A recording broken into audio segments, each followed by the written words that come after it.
If you have an enablement team that's not owning a ramp number, then that's an issue. Biggest thing is like adjusting the mindset to become closer to the buyer and making buying easier. Because right now people are shopping, so turning those shoppers into buyers and those buyers into long-term customers. One of the most simple things that every company should have, you should just be able to open up a dashboard and see this at any time. How many sales activities does it take to make a correct contact? How many correct contacts equal an appointment? How many appointments equal an appointment held? How many appointments held equal an opportunity created? And then how many opportunities created, how fast they move between each stage. Do we have like top 2-3 metrics that we can just name here and say, hey, it makes sense for enablement to basically own these numbers?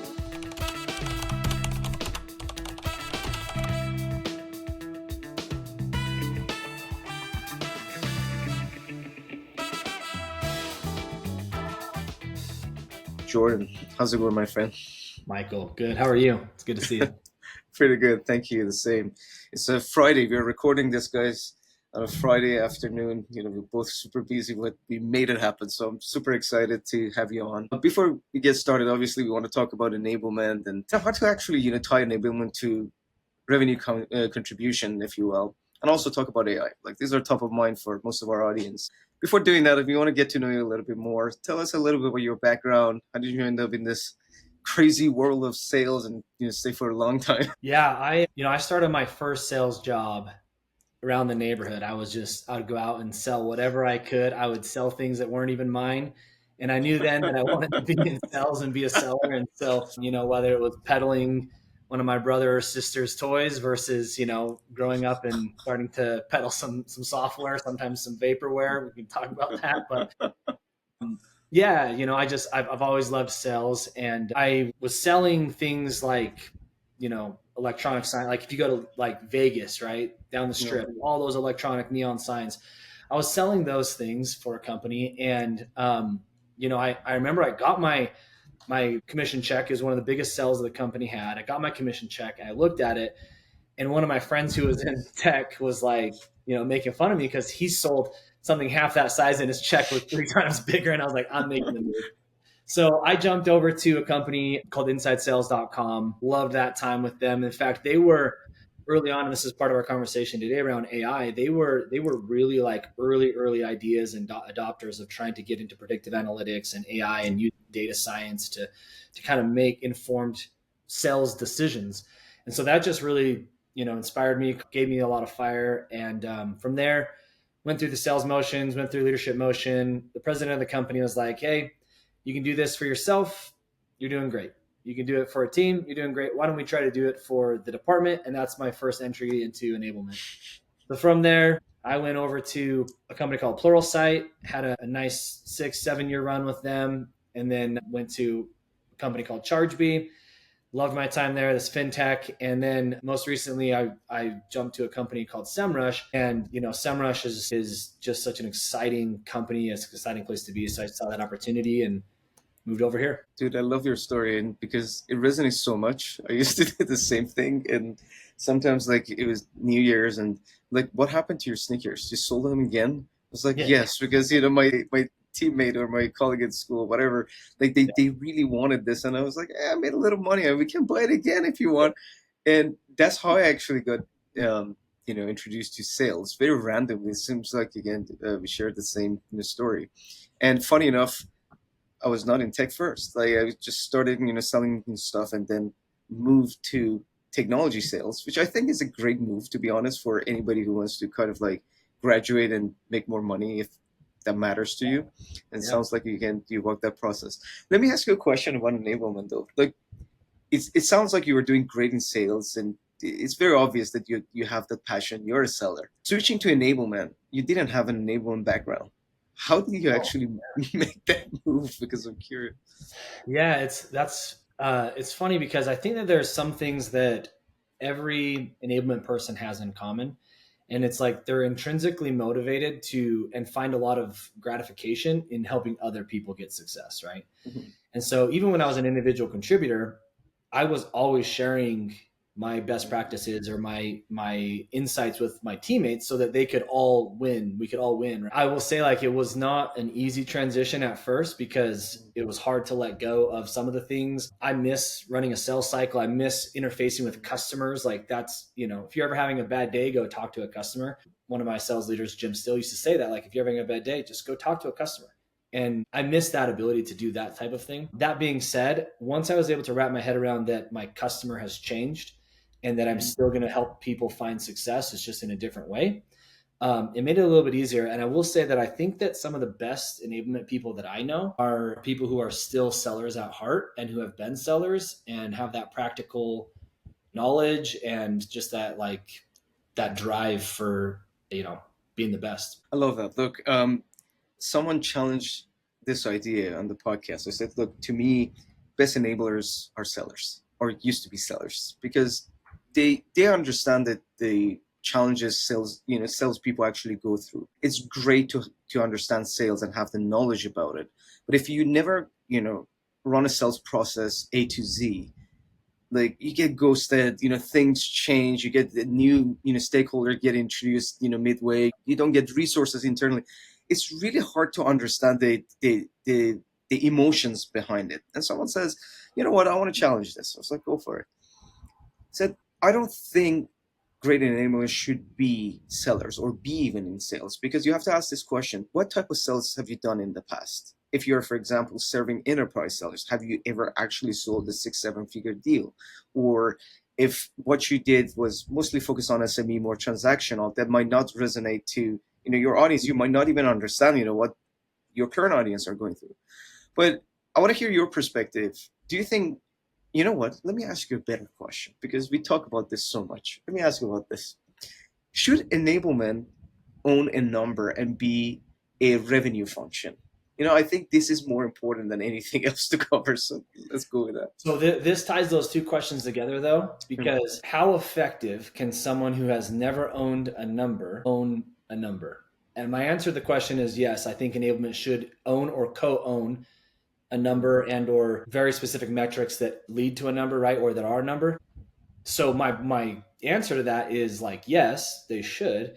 And why I think that people who have been in the seat tend to make better. Now, it's not to say that it's the only way to become a good enablement person, but it's the difference between sympathy and empathy, right? So sympathy is like, I can try to like relate, but empathy is like, you go to bed at the end of the quarter, anxiety high, you're not sure if you're going to make your number, put your head on the pillow, you don't know what's going to happen the next day, right?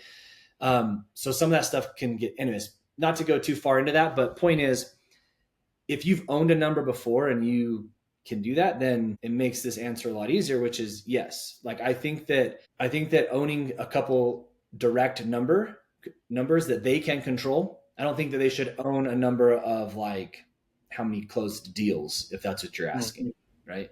Because that is so far out of their control. It's out of a seller's control some of the times too, right? And so if it's out of a seller's control, then it's almost certainly out of your control. And so I would say, we wouldn't ask a seller to go own a customer success number. And so you wouldn't ask a sales enablement person to go own a sales number specifically. But let me ask you this. When you ask that question, in your mind, are you saying own a number as in produce, directly responsible for producing X amount of revenue? I wouldn't necessarily say we have to tie this to close ratio. Like, this is not what I'm saying. But yes, maybe you can have an impact on deal velocity. Maybe you can have an impact on not only first month closes right after, let's say, onboarding and ramp, but maybe month 3. So if you look at like the efficacy of those practices, is it sticky enough? Can you build this relationship with the managers to really reinforce it and give coaching, or whatever the structure you have in terms of coaching? That's a different subject, but at least you impact revenue, if not directly, but indirectly, and we can measure it. I want to get into those numbers that we can actually measure, or metrics we can measure. I want to ask you, like, do we have like top 2-3 metrics that we can just name here and say, hey, it makes sense for enablement to basically own these numbers? Yeah, 100%. So first of all, if my boss watches this, like, he's going to try to have me start forecasting a number. So I got to be careful here. But what I would say is that hands down, enablement should be owning a ramp number. right? Hmm. And so if you have an enablement team that's not owning a ramp number, then that's an issue. So there's a lot that we can talk about that. It could be anything from how do you calculate that to what's the definition of that to how do you use it as a strategic lever. So for example, if you're at a do nothing type of environment and you're still going to grow 10%, that's great.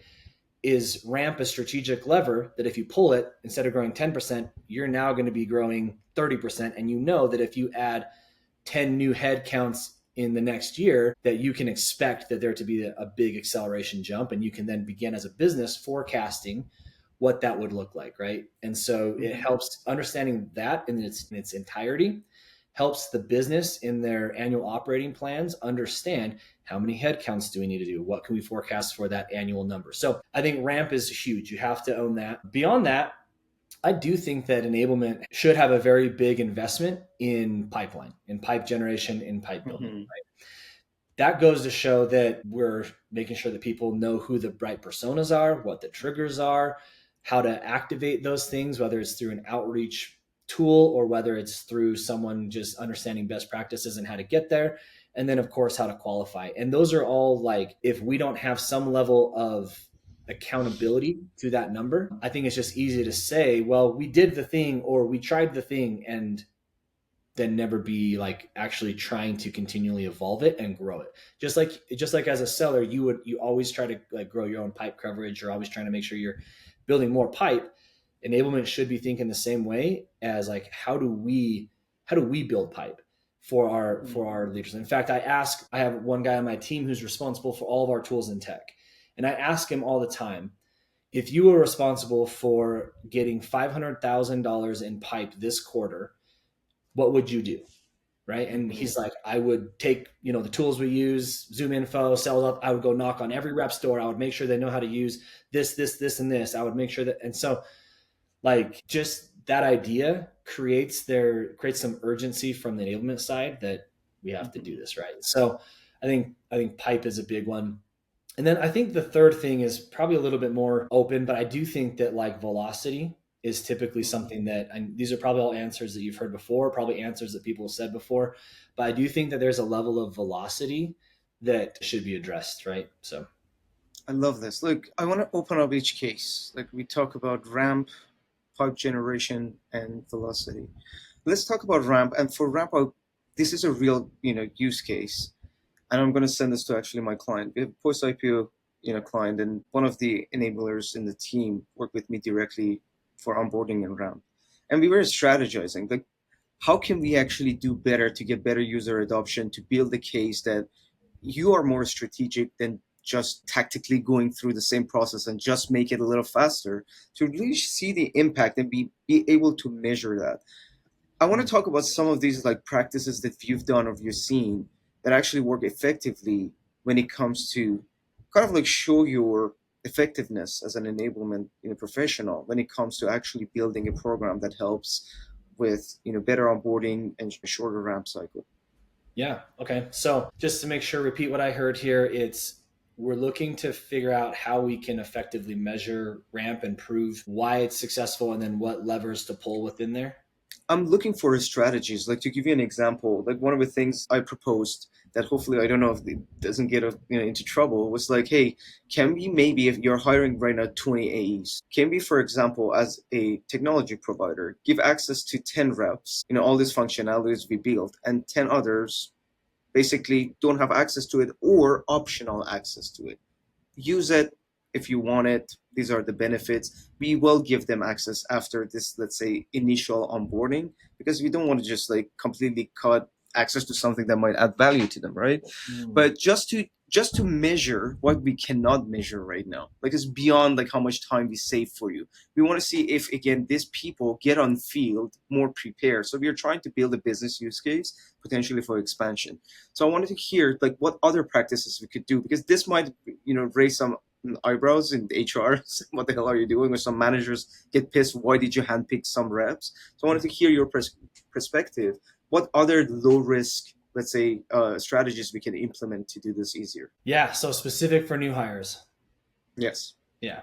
So some of the things that I've seen work really well is, first of all, making sure that the actual um, like the actual onboarding process actually starts during the hiring process.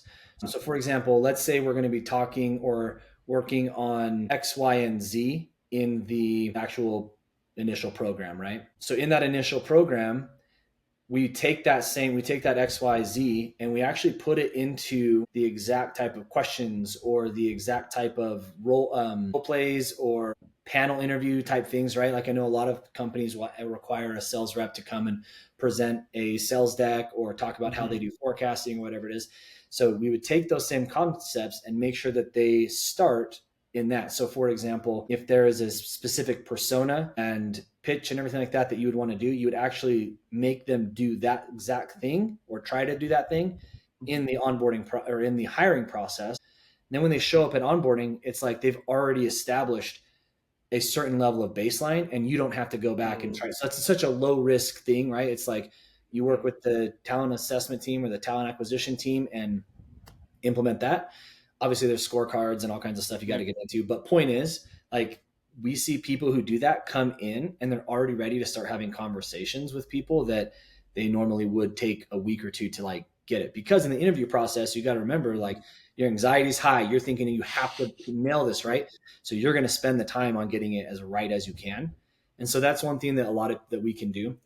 Some other low risk things is making sure that the structure of the program itself is super clean. So we have what we do like is a boot camp. So we have like 2 week boot camp where if it's in person, it can be a 1 week boot camp. But if it's virtual, typically it's a 2 week boot camp, right? We're trying to solve for employees coming in from all across the world. So there's a global window there that we're working with. And so post that boot camp, that gets everybody up to speed on product, on like all these like foundational things as well. And then you put them into a role specific academy that's designed specific for their role. And then just, that's leveraging AI, that's leveraging really good reps, that's leveraging people who have stories from the field, it's leveraging customers and helps them ramp that way quicker. So those are some like really low risk things. Beyond that, I do think that like A/B testing, what does and doesn't work, is super important as well. Like, you mentioned giving half the people a product, half the people not. If you're not running A/B tests in all these types of scenarios, like did someone get a use case A versus use case B? How are they performing against each other? All that stuff kind of matters. So where that leads to though, Michael, it leads to a lot of different impacts. Some things we can do where we can see, if dialing back for a second, making sure that you also have clear milestones. And a Mm-hmm. milestone is a very specific event. It can be a revenue generating or a non-revenue generating event. So it could be a certification, or it could be time to first time to first call, time to first net new deal, time to first pipeline coverage of 50%, whatever that is. Making sure that the milestones are clearly identified and by segment, and then communicated early to the reps so they know exactly so that way they contextualize everything. Mm-hmm. If you teach them about a product, they're going to start contextualizing it and say like, okay, how am I going to get to my 50% milestone of pipe coverage with that product? They're going to, you know what I mean? So sharing those things early. And the second thing is the activities that you monitor and measure. So separating those two things. Activities are things like calls, things like, did they tier their book of business, like things like that. So I think having those things clearly laid out is really important. And then of course this all leads to we'll say decreased ramp time, sure, but it leads to other things as well, where now you can create a hiring profile for your hiring team on who does good. After about 2.5 weeks, you can start creating profiles around who's probably not going to make it, who's needs to like probably see their Mm-hmm. self out, right? And then you can also find all other kinds of like leading indicators of what a good rep should be doing and package it together. So I don't know, like that's a lot of low risk stuff, probably some higher risk stuff we could talk about, but yeah. I love this. Like, it's such a smart practice, I would say, especially the first one you mentioned, because you kind of like jump on someone else's timeline to your advantage and to your reps' everyone's advantage. I think this is really positive. It's a great practice. So I remember when I was a rep, that's true. Like, if during the process, like, you always end up like doing some sort of presentation or role play, with the VP or whoever is involved in the process. And I used to kill myself. I used to go read everything, try to connect with those AEs, get them on a call. Guys, can you just give me reality check? Is this a good way to do this? And want to be prepared, right? You want to get the job. And to your point, you already build some muscle memory by practicing, by reading all that stuff. It's kind of like a reminder. So that familiarity itself, I think, helps with long-term engagement too, because you see value right away. Okay, this company knows what they're doing. They started with this. It wasn't just a practice that I'm going to, put somewhere in my maybe Notion page or whatever at some point I never look at. I love this. This is such a smart way to do this. Do you believe your reps burn leads practicing on client calls? When it comes to giving them one-on-one coaching sessions, you just don't have the bandwidth, so you get rid of them altogether? Or maybe you notice that your team spends a lot of time on non-revenue tasks like taking notes, updating CRM, or drafting emails. These are the exact challenges we solve for other revenue leaders like yourself. With Sell Me the Spend AI Coach, you can offer your reps role-play sessions at scale while automating one-on-one coaching sessions based on your best practices and methodology. Also, AI will take care of all their non-revenue tasks, like note-taking, CRM updates, draft the email for them, so they can focus on constant improvement while you're focusing on one thing and one thing only: revenue growth. If you're interested in learning more about the clients we are working with or use cases that might be beneficial to you, check us out at sellmethespend.ai. Let's talk about pipe generation. So with pipeline generation, I mean, yes, to your point, we can talk about, activities, we can talk about even like certifications and all that stuff. You know what, by the way, it's interesting is this certification. Again, someone else was challenging, like, I don't see value in certifications. It's like, I disagree with that, because if you're selling something really complex, long sales cycle, multiple stakeholders, how do you want to measure like something a fast, win? So they need to learn something. Yes, reinforcing that knowledge is important, but the first step, you need the knowledge anyways. You're not selling, shoes like when I was a kid, or Yeah. your siblings' toys. You need to learn. So how do you get that knowledge from? So I Yeah. wanted to get your perspective before we get to pipeline, because I think this is an important one to cover. Yeah, I think that how you define what a certification is matters. And so I'll give you an example. You could do a pitch certification, right? Hmm. Where everyone shows up and they record their pitch, they submit it, their manager grades it, and that's it. Done. Okay, great. I got my baseline. I'm there. Or you can create a certification by which you say, "Hey, here's a use case. You're going to have to give the pitch, but first you have to understand this use case." So, as part of the certification process, go read it, understand it, and then go to your book of business, find a person using Zoom Info or LinkedIn or whatever method they use. Say, okay, great, identify the person. Now you're going to actually put that person into a sequence, and then you're also going to now record this in a Gong or a Chorus or whatever call recording tool, and your pitch has to be customized to that use case and the person. And then when you're done, they're already dropped into a sequence. So you've now certified on the exact way that you're going to try to pitch it to that exact client. And then it becomes more practical, relevant. They can see like the outcome of it instead of just it goes into a black box and disappears. And so from there, the way that you can grade that as an enablement team is you can say, okay, great. Did they get a passing score? Fantastic.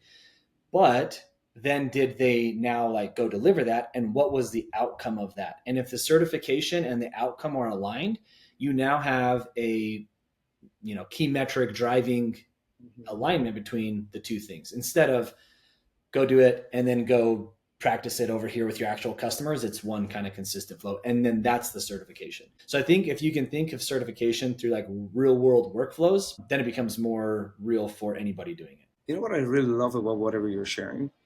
As you said it, real life use case. So we are not just building a bunch of content, libraries, or say, hey, hypothetically, you are going to deal with this too. Yes, they will, but maybe they don't need all this information to be dumped on their head right away. What Yeah. if we give them a little taste, like a bite-sized exercise that they can literally use tomorrow because they own certain, let's say, accounts or territory. So learn about that bar persona, learn how to actually, showcase that value proposition, pitch, whatever it might be, and go apply it. I really, really like this. How should we do this at scale though? Like if you're selling multiple different, solutions and products and buyer personas and Yeah. expanding to different ICPs. Yeah, it's a good question. So I think in a case like that, there's not like all those pitches would sound different, right? Because Mhm. all of the use cases, all the personas would be a little bit different.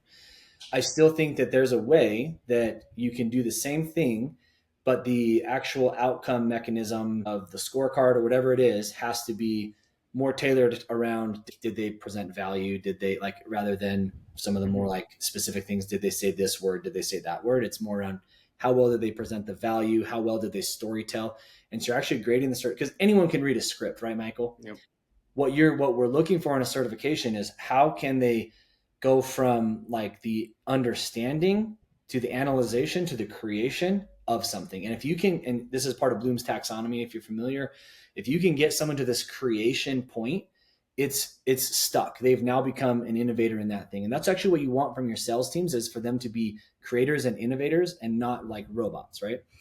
Because if they're just going to be robots, let's go hire AI to do that job, right? And so what I would say is, in a complex environment, I think there's a Kathy Moore is like a really good, I don't know if you're familiar with her. She's really good at helping to break down this idea of what's called action mapping, where I'm guilty of this. A lot of people are guilty of this because there's so much going on in a rep's world that we try to cram as much as we can in, like, oh, okay, let's competitive and let's talk. It's like, what is the outcome we're trying to drive? What is the one thing we're trying to see improvement on? And remove all the other things and create a very linear path for that person to get to that outcome. And I think, like, whether we do this by product, whether you do it holistically and say, which product do you foresee, whether you say, hey, here's 5 personas, pick one, go find it, and then chase this thing. I think that part of it is, flavor for any company to pick from. At the end of the day, like, what are you actually trying to change? And with a certification, there should be a revenue based or a pipeline based type of metric. And so I don't know, like, I don't know if I answered your question or if I'm dancing around it well enough that you believe it. But point is, I think that there's more than one right way to do it, but as long as it's practical, real world, and you can tie it back to a real world number, then I think it's going to be successful.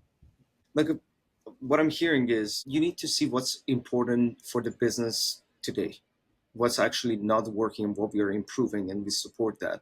I have a follow-up question on this. I had someone from JLL on the podcast. It just reminded me of that. I said, look, how do you practically get involved, tactically get involved? You have a team of enablers, right? To support the reps into the day-to-day when it comes to, moving pipeline forward. And says, look, I actually like have reps who want our engagement to get into even like deal reviews with them. So it's might, be a kind of a strange topic to talk about because again, because sales managers and all that, but we actually serve them. If they need help with, I don't know, even RFPs, we internally sometimes, push that, just try to help them. Or if, so they're trying to be an assistant to reps for certain, again, reps that ask for this. Now I wanted to hear what's the fine line here. Should we become really close and getting to activities and support reps literally? Or no, we should oversee and build something that basically help the entire team, and we shouldn't be that hands-on, and this is maybe something that managers should get involved. Yeah, you're striking, like, there's a lot going on in this type of conversation. And so one thing I would say is, like, you need to diagnose like why a rep wants you involved and not their manager. Mm-hmm. We see a lot these days where people jump from company to company. People go from being a BDR at one company to an AE at another company, and then an enterprise AE within the course of a year. And then that company has, I don't know, a layoff or something. They're not going to let go of their top AE. So they say, we're going to make you a manager. That manager is now a super rep. And they just have never had any ability to like coach and work with other people in a broad scale way. And so then it causes a lot of reps to come to enablement and say, like, I'm not getting fulfillment from my manager on this because they're too busy with running everyone's deals that I don't really know how to approach them about it, or that I can't. And therefore, can you help me? I don't think that again, enablements, we all have intrinsic desires to like get our hands messy and help. Yep. I think you should. I think you need to be like tempered with it though, and you need to diagnose that. And then it actually creates an opportunity for you to help enable the leader. And so if a rep came to me and said, I need help on this deal review, I would then say, okay, great. Like, let's talk. We talk, I help what I can. And then I say, let's schedule another time. We bring the leader in, and now the three of us do a similar thing together. Right. Um, I think that leaders are also feeling like overwhelmed as well. And so they also go to enablement and say, hey, can you help Johnny with this call, and so on and so on. And I think that if your team supports that, if you have a big enough team to support that, then that's great. But a lot of teams in enablement right now are pretty strapped because of the amount of initiatives that come in at them, and they actually can't support that. And so I guess my short answer is, if you can, yes, but then diagnose the root problem, which is typically a frontline manager not being able to support the rep. Or if you can't do it, then find ways to just create those programs from the beginning. This is such an interesting topic, and I think I have a lot to say about it because it's not for every client we work with. But I've seen this right now, multi-billion-dollar company with over 1,000 reps. An enablement team of like 20, 30 struggle to really support fully. And this misalignment between managers and enablement, exists. Although again, we want to support, but people tend to, because of the bandwidth issue or no interest whatsoever in doing coaching because they never got coached as a coach. So there's this misalignment always, like enablement should do this, managers should do this.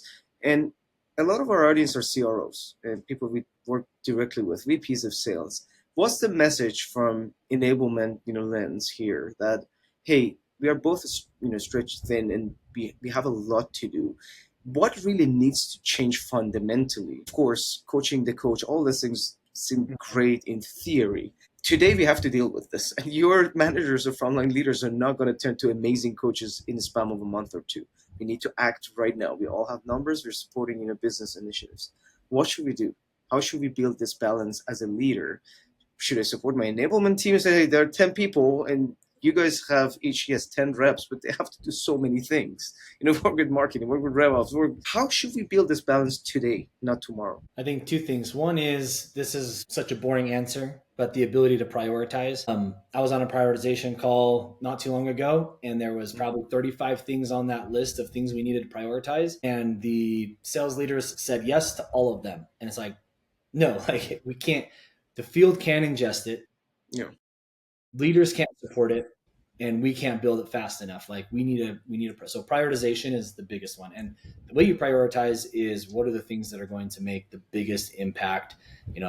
That's it, period. Like quick wins, high impact, quick wins, low impact, long-term wins, high impact, and try to get everything else. And then there's a balance there. Now, to the second part of it is identify like where that, if you kind of like this Venn diagram, right, of like where this overlap happens between what a manager should be doing, what enablement should be doing, how they support the rep, because that's really who this is all about, is the rep, right?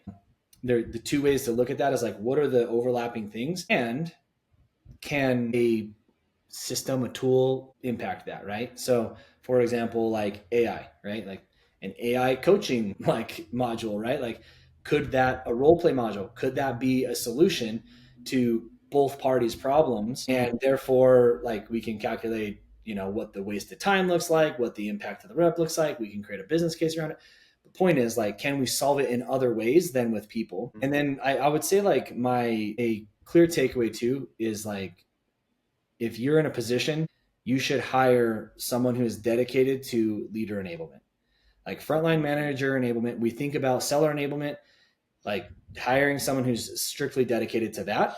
I would take that over a field enablement person every day, or a sales enablement person, because they're going to be a force multiplier. And then they're going to feel empowered. They're going to feel like they have career progression. They're going to feel invested in themselves. And when you invest in the people, they will grow the business. And so if you want them to grow their business, you invest in the people. So I love that. Look, to wrap up this topic, and then I want to ask about AI and tooling and all that stuff.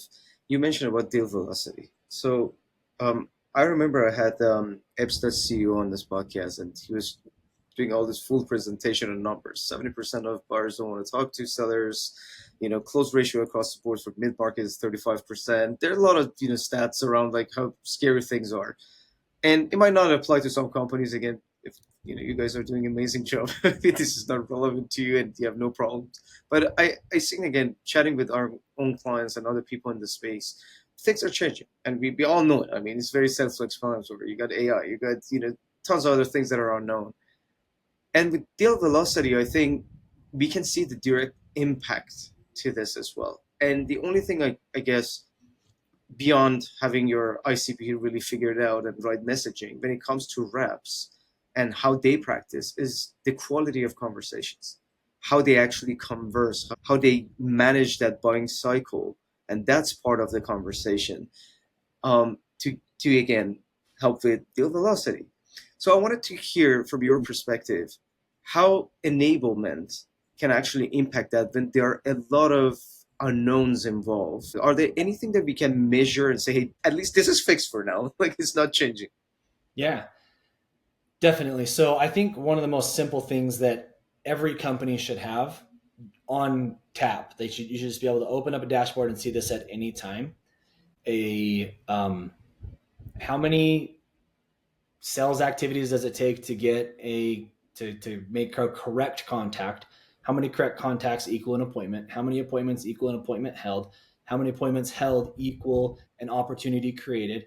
And then how many opportunities created can move, like how fast they move between each stage. So if you can look at that, then you're already in a good spot. That's where you can kind of start, because then you can diagnose in a velocity sense. You can diagnose where exactly you need to spend the most amount of time. Is it are you losing a lot of deals between 1 and 2? Or are they stalling out on stage 3?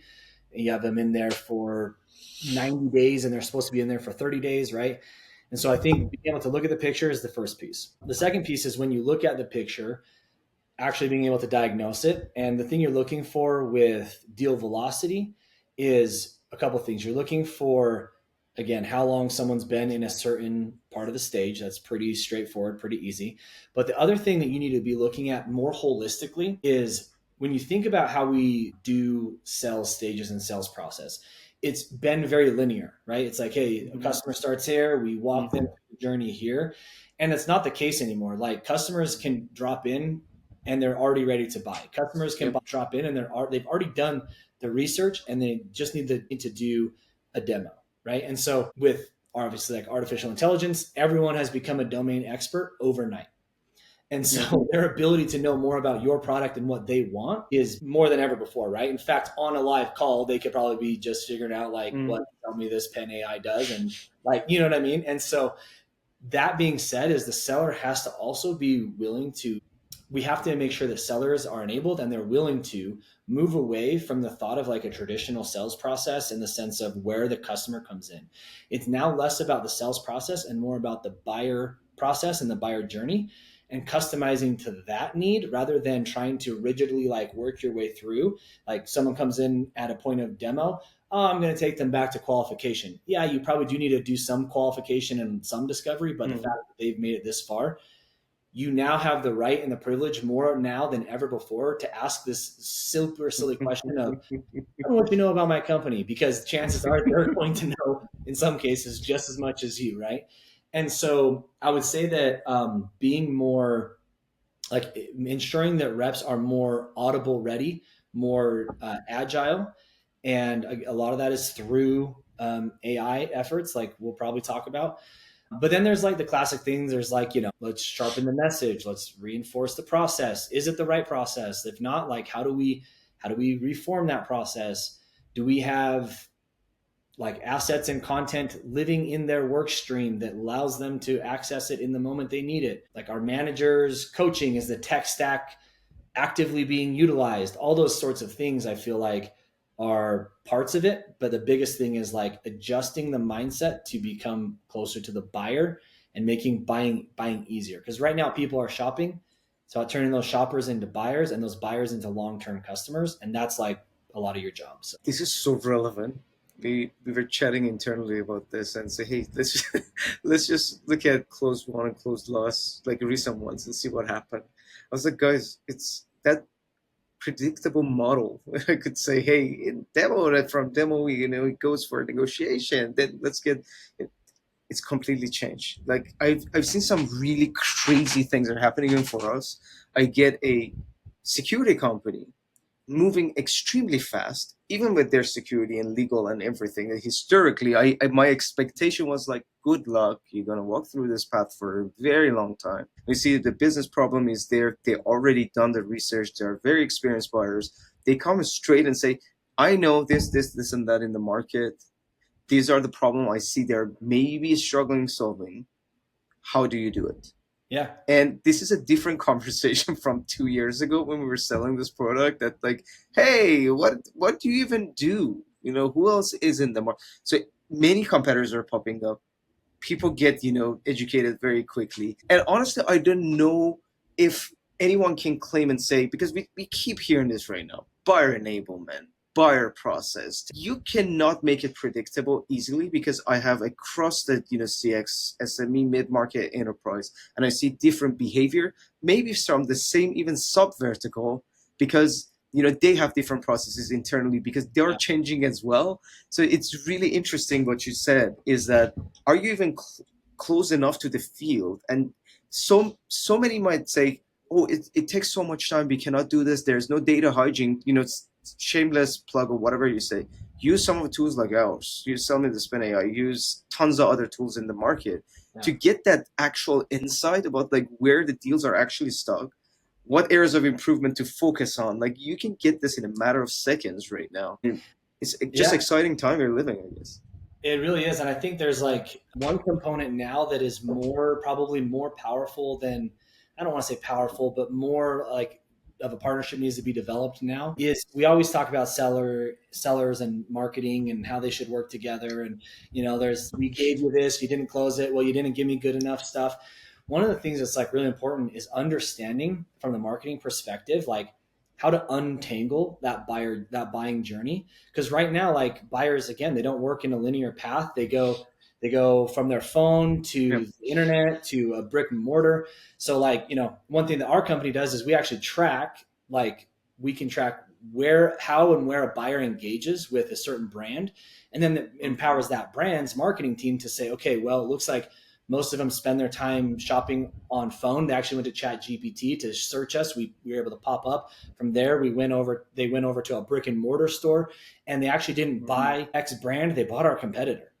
So now like the marketing team is more influential in this buying process, understanding, saying, hey, something happened here. We need to maybe put it like a point of contact between this and this, where we call the customer or we email the customer from the sales perspective and try to get them to make sure that they're already thinking about our brand. We need to solidify them, again, turning them from a shopper into a buyer, right? Mm-hmm. So I think that there's a lot to go into this, but I just think that you're right. It's the most exciting time, but it also is really challenging because it means you have to be dynamic and agile and audible ready. Yeah. It really is, and with all transparency, we're trying to figure that out too. Like you got signals you can track. There's so many things going on right now, and you don't want to get buried with data and new tooling and all that stuff at the same time. Like an AI first company, I'm just kind of like preaching this, but honestly, we think about it too. We said yes, we have accessibility to everything. There's so many things, but honestly, exactly, and all right, look, we are almost about time. I'm really enjoying this conversation. We can talk about like that topic alone for 1 hour. I want to ask you some rapid fire questions. I want short answers from you if you're ready. I don't know if I've given a short answer in my life, but I will try my best. Look, all right. Look, I'm the same. You can see, if you want to explain something, I tell you a story. But what did you learn about yourself being in sales? I learned about myself grit. Like just grit, and that I feel like grit, we'll say that. How gritty I can be, how willing I am to grind and do sometimes the dirty thing to get the deed done. That's a great realization. And actually, I don't know if you call it skill sets or mindset that you build, because you will apply this in your life too. Like the way you deal with life, I would say, can be improved if you are actually someone with grit. All right, complete this sentence. Revenue leaders will be more effective if only they invested in AI in the right way. All right. Look, name of our company is a strange one. It gets a lot of love and hate at the same time, but no icebreaker. So the main reason why we picked this name, my first interview question the tech company to sell this. Okay, it's weird. Why do you need a pen? And many people don't ask this question anymore. It's like, it's a dumb question. Some people still ask it. So I want to ask you this. Instead of sell me this pen, sell me this. In relation to, sorry, your guys' company, or just am I No, making no, something up? just yeah. I want you to see what could be a good question to ask now.